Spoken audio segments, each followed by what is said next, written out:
Assalamualaikum warahmatullahi wabarakatuh. Waalaikumsalam warahmatullahi wabarakatuh.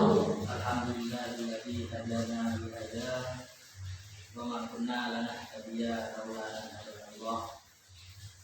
Shalatu wassalamu ala sayyidina Muhammadin alladzi bu'itha li tammina makarimil akhlaq. Amma ba'du.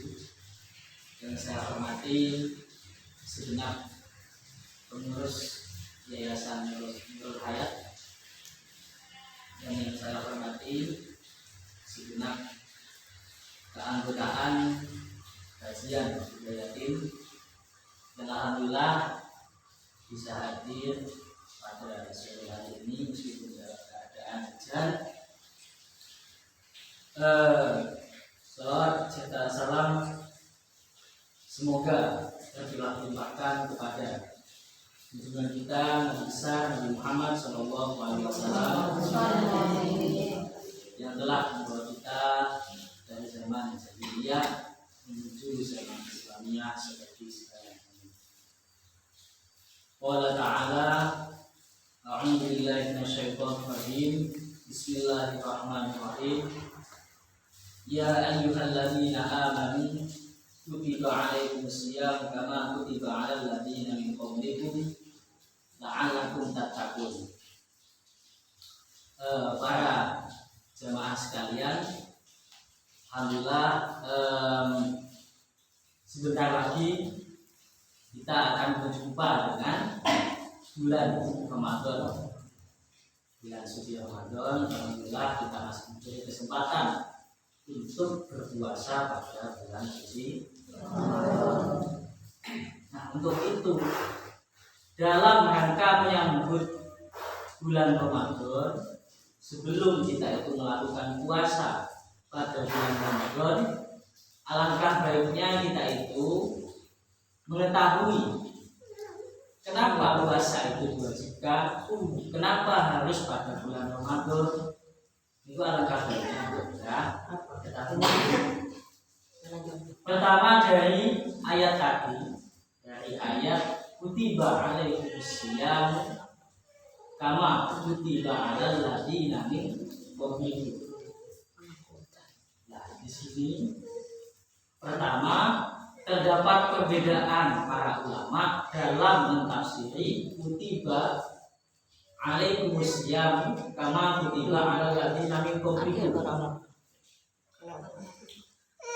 Yang jelas di sini itu puasa yang kita lakukan, yakni puasa pada bulan Ramadan, itu sama dengan puasa umat-umat sebelumnya.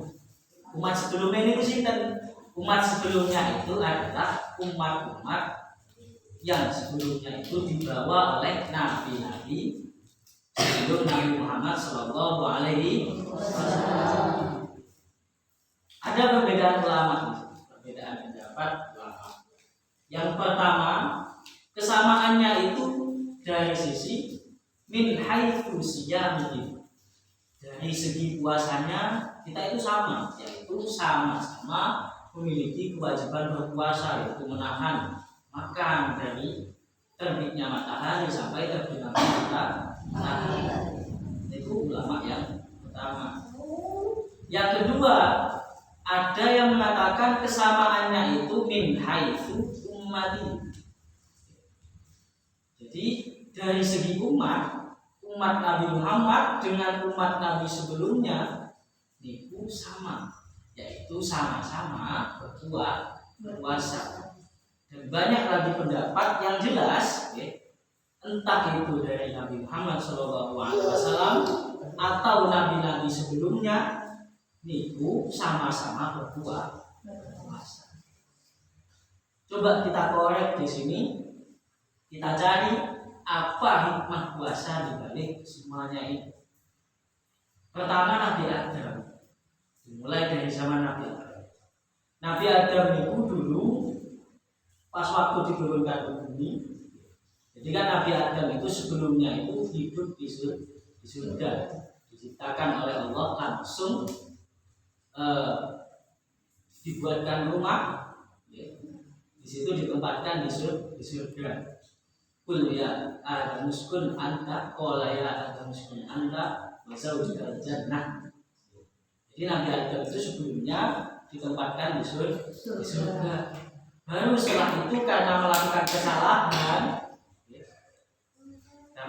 kesalahan, yaitu memakan buah kurdi, akhirnya diturunkan ke bumi. Dan kesalahannya itu bukan karena Nabi Adam sendiri, karena syaitan itu memang benar-benar niat untuk menggoda anak turun Nabi Adam. Itu sudah janji dari syaitan sendiri. Dari waktu itu sampai nanti hari kiamat, syaitan itu akan terus menggoda. Semoga kita itu terlindungi, kita terlindungi dari syaitan. Nah, jadi pas waktu diturunkan ke bumi itu dulu Nabi Adam itu dalam keadaan kulitnya itu berubah. Warna kulitnya. Yang asalnya itu hidup di surga, bersih, putih. Baru turun ke bumi itu berubah warna kulitnya. Nah, dari situ Nabi Adam itu minta kepada Allah, ya Allah, kenapa kulit kula dados kaya selatan? Jadi Nabi Adam itu minta warna kulitnya itu dirubah agar tetap putih bersih seperti semula. Akhirnya apa? Akhirnya Nabi Adam itu diperintahkan oleh Allah berpuasa pada tanggal 13, 14, 15 setiap bulan. Dan ini yang nantinya dinamakan dengan Ayyamul Bid. Ayyamul Bid. Ini yang nanti jadi syariat kita, disyariatkan oleh Nabi kita juga. Nanti jadi puasa sunnah yaitu pada Ayyamul Bid. Jadi Ayyamul Bid itu pada tanggal 13, 14, 15 setiap tanggal. Lah hari nopo? Setelah berpuasa ternyata Nabi Adam itu kulitnya menjadi seperti semula, putih, bersih. Jadi ibu-ibu yang di sini mungkin pengen kulitnya putih, bersih, glowing. Berpuasa saja, nggak usah pakai pedicure, spa dan sebagainya, nggak usah. Cukup dengan berpuasa. Tapi jangan diniati untuk awal, diniati ibadah juga. Itu yang pertama. Kemudian juga ada dari Nabi Adam puasanya yaitu pada tanggal 10 Muharram. 10 Muharram. Nah, dalam rangka apa? Di dulu itu Nabi Adam itu ketika diturunkan ke bumi itu kan terpisah dengan istrinya yaitu Siti Hawa. Sedihnya bukan main Nabi Adam sampai menangis berpuluh-puluh tahun. Nah, baru ketika Nabi Adam itu pada hari di mana beliau itu bertemu dengan Siti Hawa, beliau itu berpuasa pada tanggal 10 Muharram. Pada tanggal 10 Muharram beliau berpuasa. Bertemunya niku nanti di Jabal Rahmah namanya. Jadi pertemuan antara Nabi Adam dan Siti Hawa itu nanti di gunung yang namanya itu Jabal Rahmah. Sekarang itu jamaah haji itu biasanya ke sana, apalagi yang muda-muda itu biasanya. Jadi dibuat momen biasanya di sana. Nah, jadi dari sini hikmahnya itu apa? Kalau ingin ketemu jodoh, nanti itu disunahkan untuk berpuasa. Nah, ternyata juga disyariatkan pada umatnya Nabi kita Nabi Muhammad SAW. Ada kesunahan puasa sebelum nikah, manten yang kudu besok. Nah, jadi sekarang saya sampaikan, tapi di sini sudah nggak ada yang jomblo. Cuman melontok sih jomblo ini. Itu kan yang mungkin nggak kenal. Jadi bagi jomblo sebelum ketemu jodohnya, ini disunahkan untuk berpuasa. yang dari Nabi Adam. Berlanjut setelah itu berlanjut ke zaman setelahnya. Zaman setelahnya itu yakni pada zamannya Nabi Nuh. Nabi Nuh alaihissalam. Nanti semua ceritanya Nabi Nuh jadi dulu itu pas zamannya Nabi Nuh, karena umatnya itu pada durhaka semuanya, banyak yang durhaka, dan Nabi Nuh itu sudah singkat waktu, singkat cerita, Nabi Nuh itu sudah tidak kuat. Namun karena umatnya itu sangat keterlaluan, membangkangnya itu sangat keterlaluan, akhirnya Nabi Nuh itu berdoa agar diatasi oleh Allah. Nah, akhirnya walhasil apa? Di bumi itu dulu banjir, terjadi banjir bandang, itu sangat besar sekali banjirnya. Jadi hampir seluruh dunia itu dulu kena imbas dari banjir bandang tersebut. Sampai ini wonten cerita tersisa seorang ibu dan anaknya di situ pada saat banjir itu. Air sudah mulai berjadi, banjir itu bukan kok pergi meluap dari sungai, itu bukan. Tapi air itu keluar dari tanah yang kita injak. Tiap kita injak tanah, tiap orang itu injak tanah, di situ keluar air. Sudah air. Dimanapun itu. Jadi banjirnya itu bermula dari situ. Hasil apa? Ada satu cerita dulu itu dari kitab Badai Usona itu. Jadi di situ seorang ibu dan anaknya karena banjir akhirnya anaknya digendong digombayu tenggelam gunung sampai lari ke atas gunung.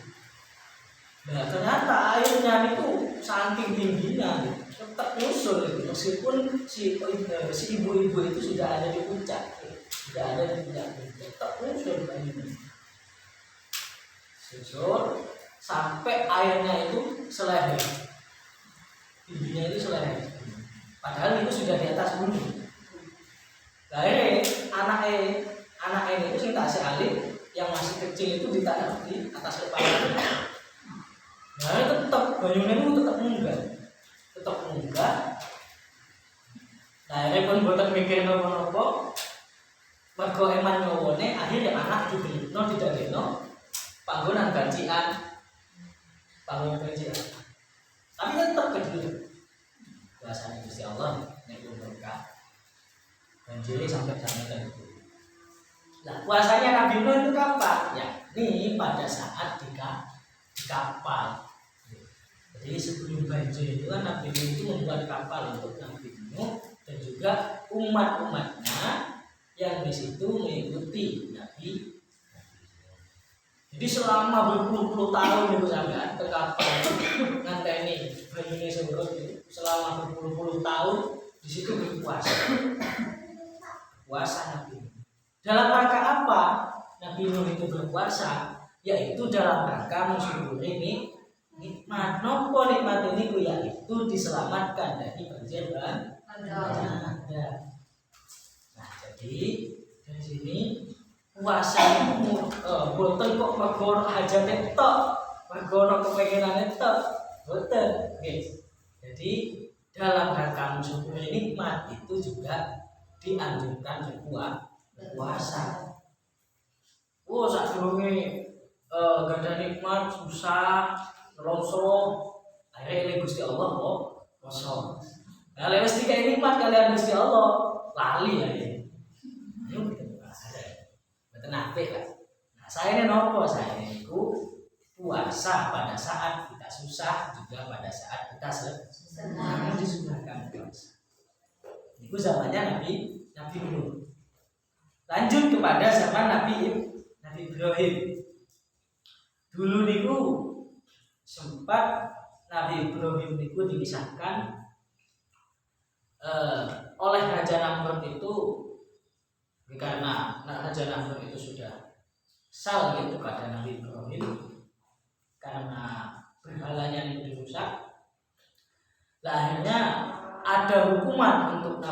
Ibrahim, yaitu dilemparkan kepada api. Jadi Nabi Ibrahim itu akan dibakar hidup-hidup. Tapi dia sendiri pun kuasa Gusti Allah. Akhirnya buatan nopo-nopo, dan juga ternyata setelah dikaji sejarahnya, di situ terdapat pendapat seorang ulama bahwasanya Nabi Ibrahim ketika dibakar itu dalam keadaan berpuasa. Jadi dalam rangka agar diberi keselamatan oleh Allah dari para bahaya, Nabi Ibrahim itu berpuasa. Nah ini biasanya sih double jaduk-jaduk ya. Wong pengen jaduk-jaduk, pengen kuat, pengen kebal dan sebagainya, itu puasa ada. Lanjut juga setelah itu pada zaman Nabi Musa.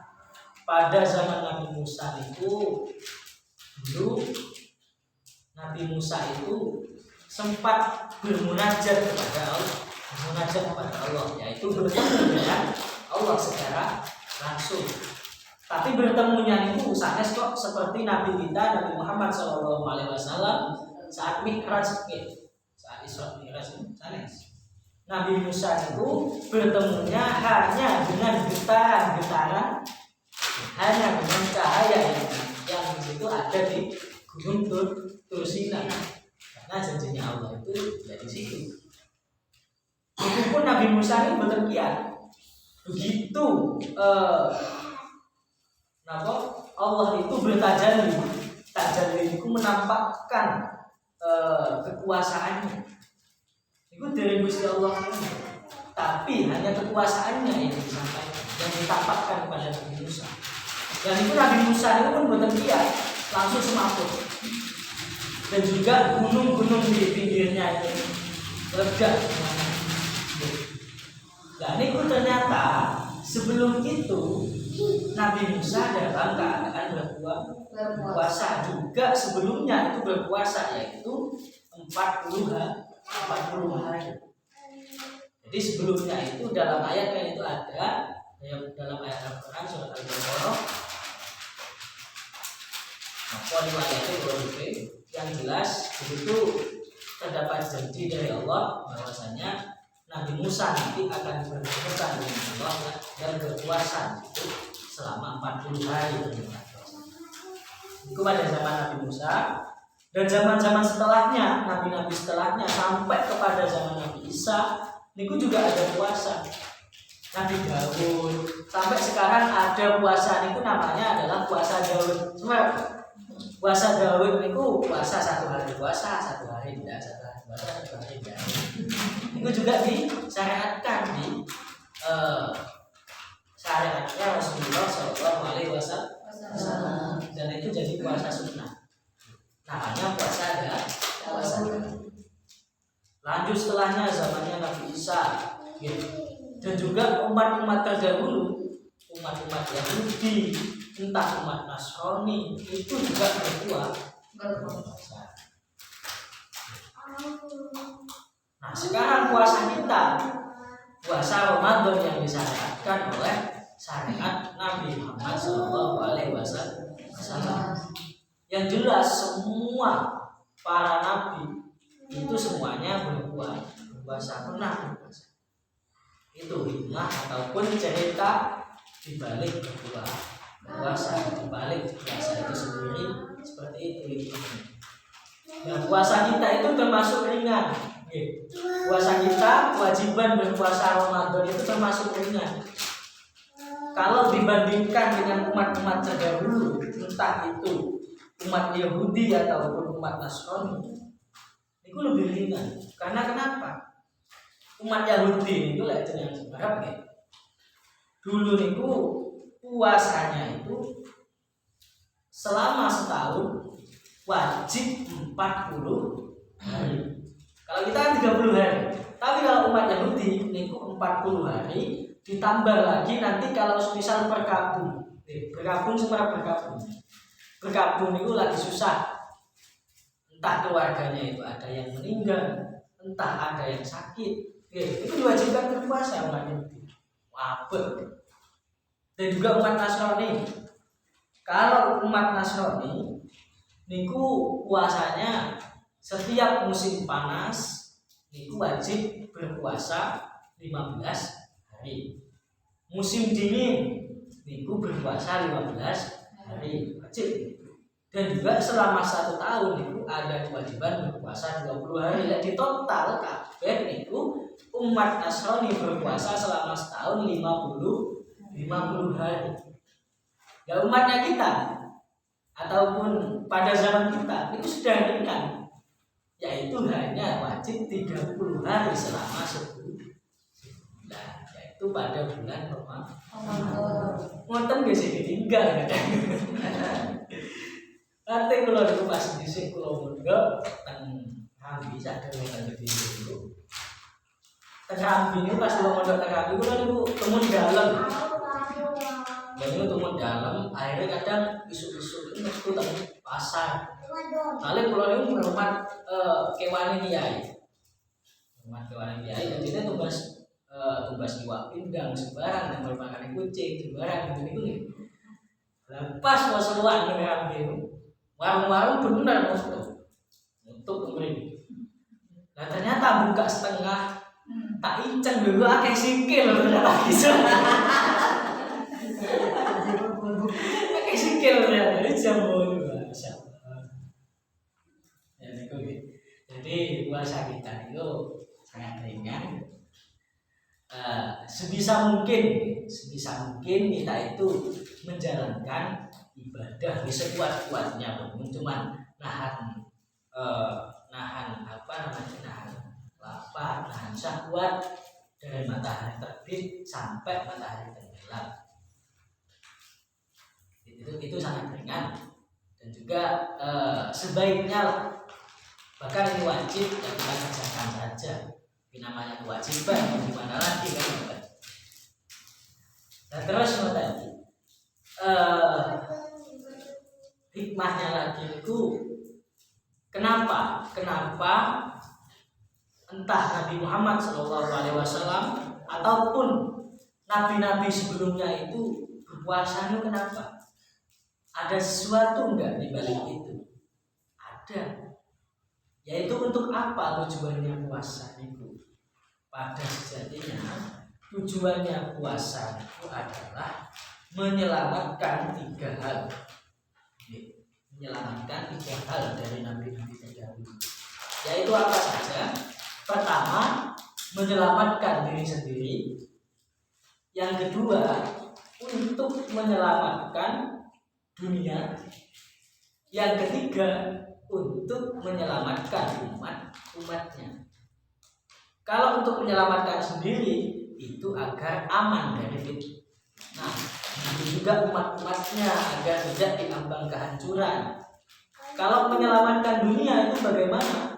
Agar, yaitu tujuannya agar dunia itu tidak hancur oleh sebab kiamat. Soalnya wonten hadis kapan dunia itu akan kiamat? Yaitu pada saat orang-orang ataupun umat manusia sudah tidak melaksanakan berpuasa lagi. Jadi kita itu bersyukur pada saat bulan Ramadan karena dengan berpuasa kiamat itu jadi tertunda. Itu salah satunya. Jadi agar nabi-nabi terdahulu itu agar melindungi diri sendiri, umatnya dan juga dunia dari kehancuran. Kalau dipraktekkan dalam kehidupan kita, berarti yang pertama itu untuk menyelamatkan diri sendiri dari mara bahaya ataupun dari siksa neraka dan juga mara bahaya yang lain. Itu termasuk dari menyelamatkan diri kita sendiri. Dengan sebab apa? Dengan sebab berpuasa. Karena apa?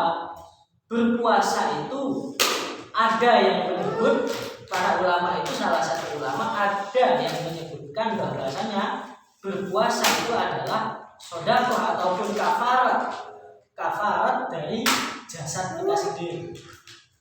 Karena apa? Karena di dunia itu nggak ada yang gratis ya. Kalau dalam bahasa Inggrisnya itu nothing is free, nothing is free. Nggak ada yang gratis di dunia itu. Kenapa? Yo, wonten zakat. Wonten zakat. Kalau zakat itu berarti sedekahnya harta ataupun mal. Untuk mensucikan harta itu sendiri. Jadi untuk mensucikan harta kita dari kotoran-kotoran, maka diwajibkan untuk berzakat. Nah, kalau jasad kita itu bagaimana? Wong zakat itu adalah sedekahnya harta. Badan bagaimana sedekahnya agar badan kita itu suci, bersih seperti terlahir kembali? Yaitu dengan cara berpuasa. Karena apa? Karena as-shaum shadaqatul jasad. Jadi puasa itu adalah sedekahnya jasad kita. Ya, untuk menyelamatkan kita, badan kita dari segala kotoran-kotoran sebab dosa dan sebab selainnya itu dengan berpuasa. Berpuasa pada bulan Ramadan. Nanti setelah bulan Ramadan ada hari raya namanya hari raya Idul Fitri. Nah, kenapa dinamakan hari raya Idul Fitri? Karena kita itu kembali ke fitrah, yaitu suci seperti terlahir kembali. Lalu saya nggak poso piye? Ya Allah, kata yang wonten poso, mboten poso. Dari yo dengar dhewe takbir bisa Mecis kelambine mecis, nganggo kelambinnya. Padahal enggak kok. Suci ini terkondi lek apakah dia itu mendapatkan momen Idul Fitri atau tidak ya? Tidak. Cuma kayak paes. Tok ketok kok pasal gitu. Jadi yang pertama itu untuk menyelamatkan diri kita sendiri agar diri kita itu suci, bersih dari segala kotoran, agar aman dari bahaya. Itu tujuan dari puasa yang pertama. Nah, kemudian yang kedua itu adalah Nabi yang dulu itu, Nabi terdahulu itu kan menyelamatkan umatnya dari mara bahaya. Kalau dipraktekkan dari kita, itu adalah untuk menyelamatkan orang-orang yang di sekitar kita agar diamankan dari fitnah. Ada satu hadis, fitnatur rajul fi ahlihi wa malihi wa auladihi wa jarihi. Fitnahnya seseorang itu timbul dari mana saja. Yang pertama itu dari keluarganya, yang kedua dari malnya ataupun hartanya, yang ketiga itu dari auladihi ataupun anak-anaknya, dan yang terakhir itu adalah jarihi ataupun para tetangga. Yang pertama, jadi agar keluarga itu selamat dari fitnah. Fitnahnya itu kada nopo. Jadi agar keluarga kita itu tidak menjadi fitnah. Semisal bukai anak itu gede mendung di pinggir jalan. Jadi misal itu sudah fitnah. Lu anak ini main duit jual ataupun apa saja, fitnah itu. Jadi agar terselamatkan dari situ, kita itu disunahkan ataupun dianjurkan untuk berpuasa. Keluarga itu terkadang menjadi tolak ukur sisi baik atau buruknya seorang. Terkadang menjadi tolak ukur sisi baik atau buruknya penilaian seorang. Jadi kalau keluarganya baik, pasti kepala keluarganya ya api. Dan keluarganya buruk, pasti kepala keluarganya buruk. Nah, untuk menyelamatkan ataupun menghindar dari fitnah-fitnah seperti itu, kita itu dianjurkan untuk berpuasa. Itu dalam keluarga. Yang kedua adalah dalam mal ataupun harta. Kadang ngomong niku kadang ada ini gak oleh sugih titik kan. Duwe mobilnya delokan kae. Delokan kae tuyul. Tuyul akeh delokan. Itu fitnah dalam harta. Nah, berpuasa tujuannya itu salah satunya agar keselamatan dari itu. Kemudian dari aulad, yang ketiga itu aulad ataupun anak-anaknya, agar kita itu aman dari fitnah, sebab anak-anak kita itu dianjurkan untuk berpuasa. Yang terakhir itu adalah jar ataupun tangga. Ini yang paling vital, yang paling vital bagi kita, yang paling sering menjadi fitnah bagi kita. Sanes dugi tetangga netok dari kita itu juga rawan jadi fitnah dari kita sendiri. Wonten tonggone gawe oleh titik undi rasane. Wonten dhewe gawe api tonggone iri. Gawe elek dirasani. Nah, ini paling vital. Paling vital karena rumput tetangga itu lebih hijau katanya. Jadi agar terselamatkan dari itu diajarkan untuk berpuasa. Dan yang terakhir itu tadi adalah untuk menyelamatkan dunia dengan menunda kiamat. Karena ngoten, dalam satu riwayat itu nanti pada hari kiamat itu sudah gak ada sama sekali orang yang berpuasa. Orang yang berpuasa itu sudah gak ada sama sekali. Kalau sekarang ya kita itu harus bersyukur karena masih banyak orang-orang yang mau berpuasa.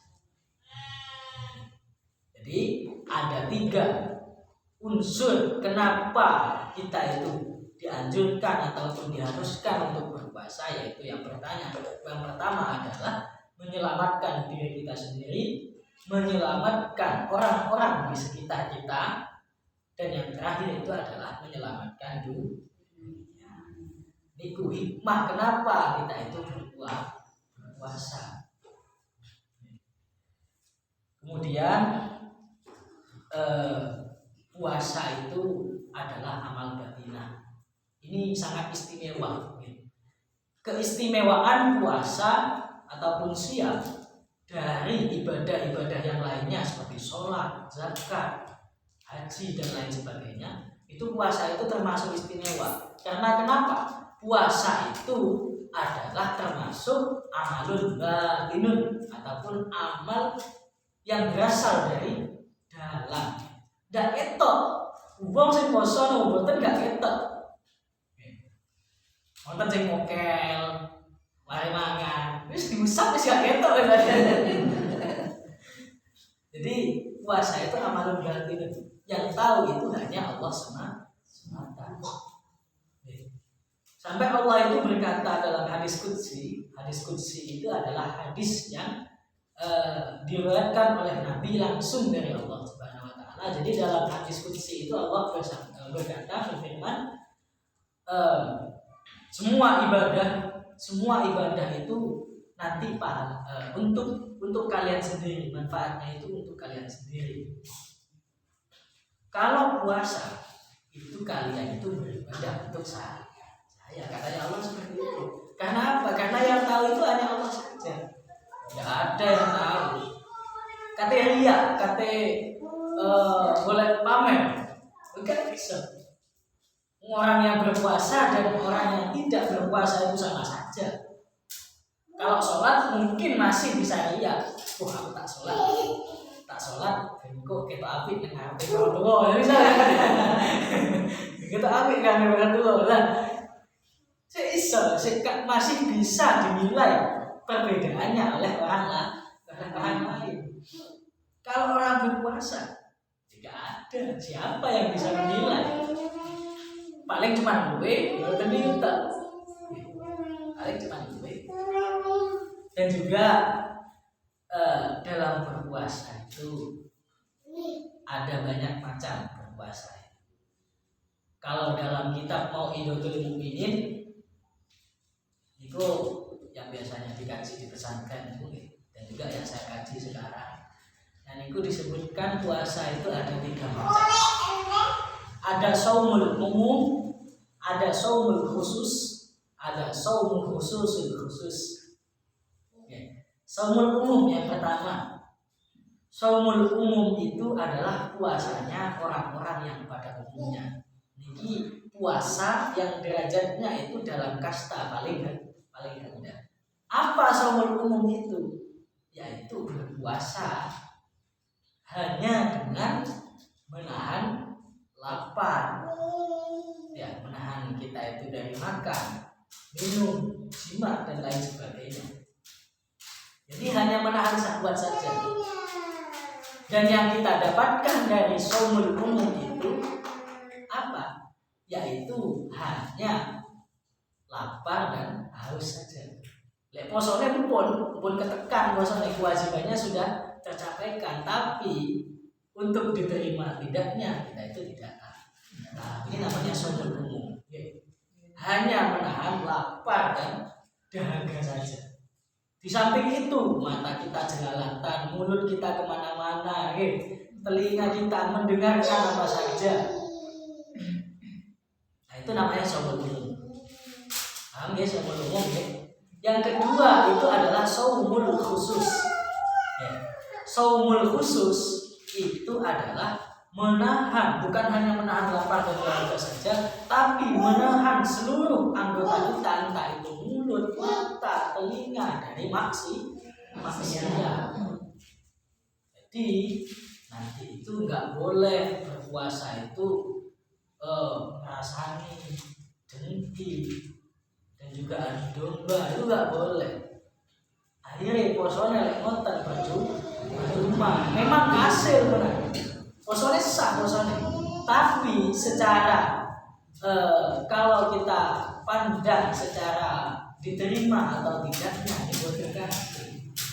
Percuma puasa itu kita hanya dapat luwe ngelak itu tok sing dientuk pahalane kau. Niku namanya shaumul khusus. Ada yang namanya yang ketiga itu adalah shaumul khusus.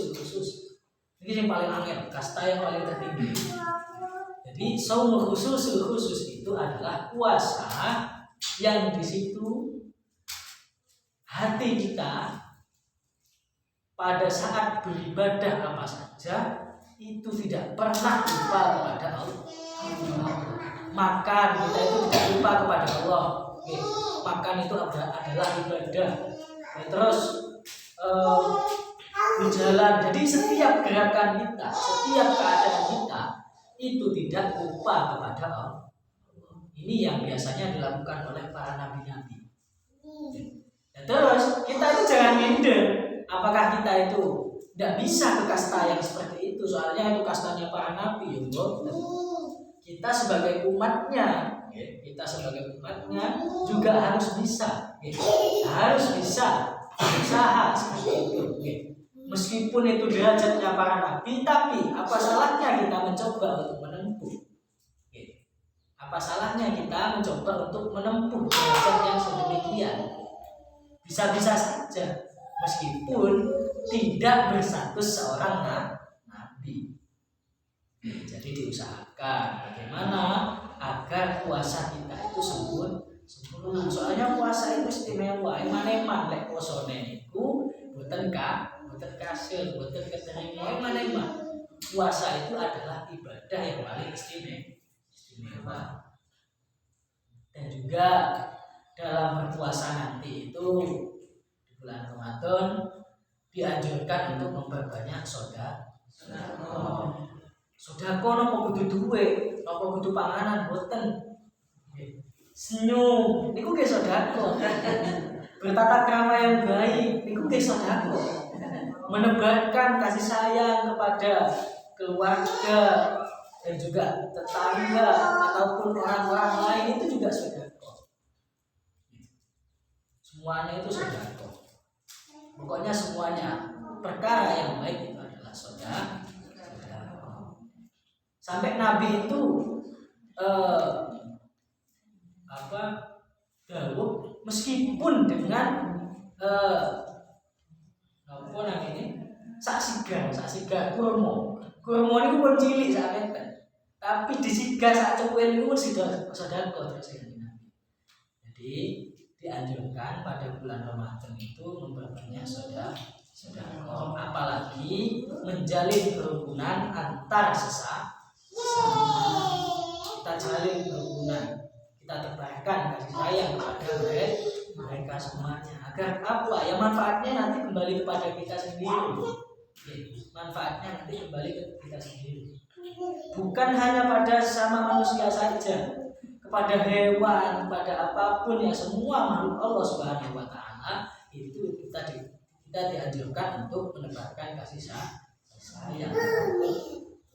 Bagaimana berahmat karena Islam itu adalah agama yang agama rahmat, agama perdamaian. Bahkan Nabi itu diutus sebagai rahmatan lil alamin, rahmat bagi atau kasih sayang bagi seluruh alam semesta. Dari hewan juga begitu. Hewan-hewan itu juga kita sayangi. Ada satu cerita di Imam Ghazali itu pas waktu ngarang kitab Ihya kalau nggak salah. Kitabnya beliau itu kan berjilid-jilid. Banyak kitabnya. Ini sak gedung itu betul cukup karangan kitabnya. Jadi pas ngarang kitab niku Imam Ghazali itu kan zaman riyen kan boten enten pulpen.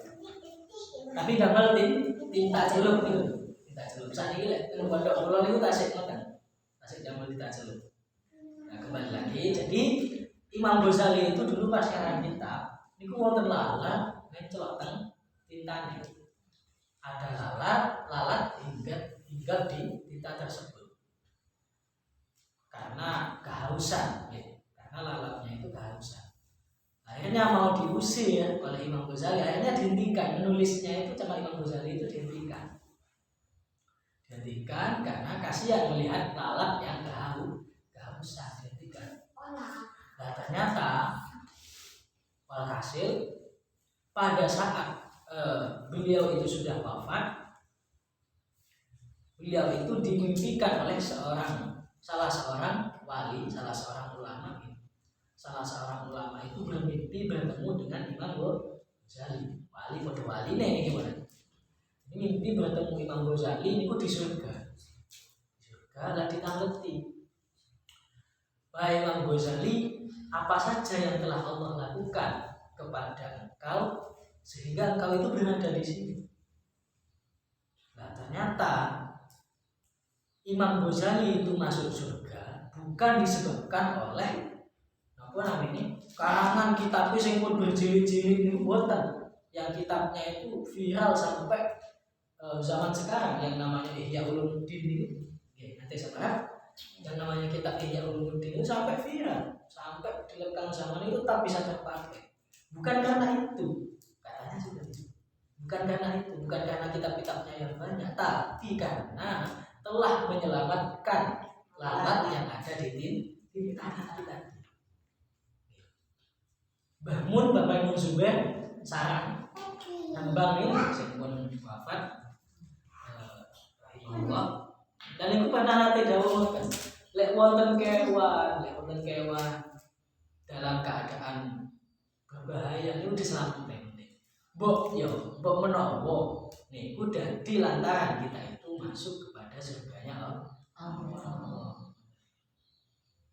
Kalau nanti yang didhawuhi kali Yai kula ingkang Habib Biji mriki Yai Rahmatullahi. Hari niku pas kula ngrumat kewane beliau niku tumbas macan rembrem. Semerap macan rembrem. Dan rembrem niku kucing hutan ingkang alim. Memang siumnya landep, buas masuk, hewan buas. Lepas niku diwadahi kurungan.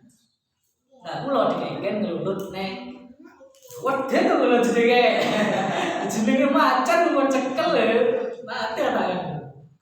Nah hotel lah beliau nih, akhirnya jajar dia. Masa mati sih? Wes lah, kene tak jajali, ini konten. beliau jajarnya apa? Dilus-lus. Nah pertama dicakar, kena cakot, jatuh temen ini. Cuma nanti niku suwe-suwe akhirnya lulus bisa. Hewan sebuas itu ternyata bisa lulu. Akhirnya beliau ini dawu terpuluh. Iya, wani kok nah, pas dawu ini beliau dawu ngaten. Jadi intinya dawunya itu hewan sebuas ini kalau kita itu pakai perasaan, pakai kasih sayang, bisa lulu. Apalagi orang lain, apalagi manusia biasa. Hewan sebuas ini bisa lulu. Nggak usah nunggu terus beliau nggak usah nunggu nggak usah.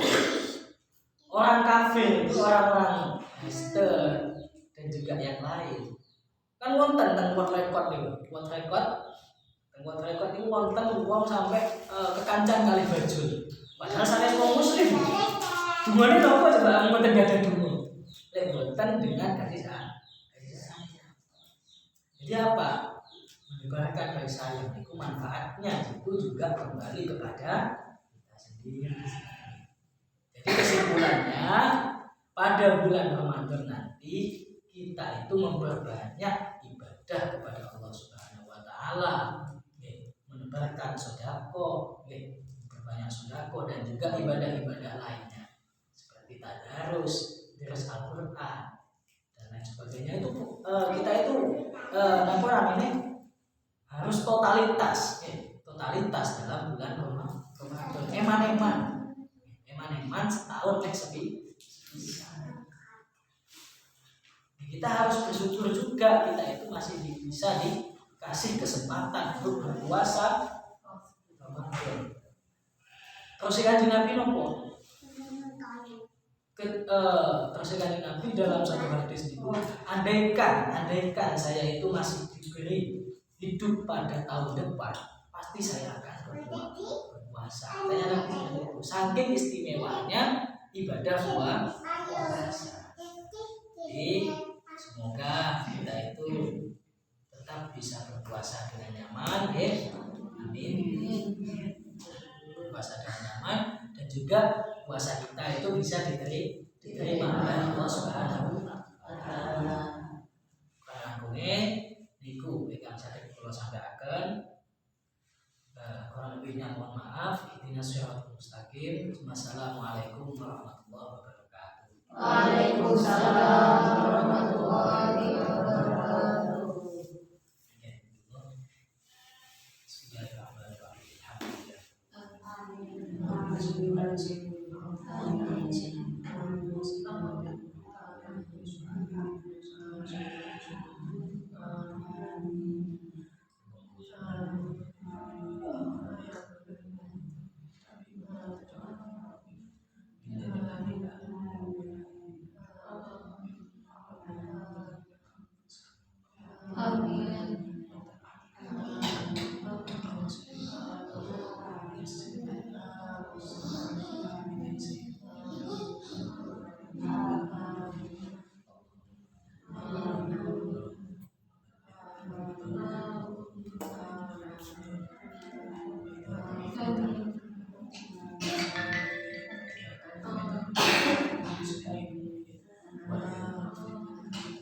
Terus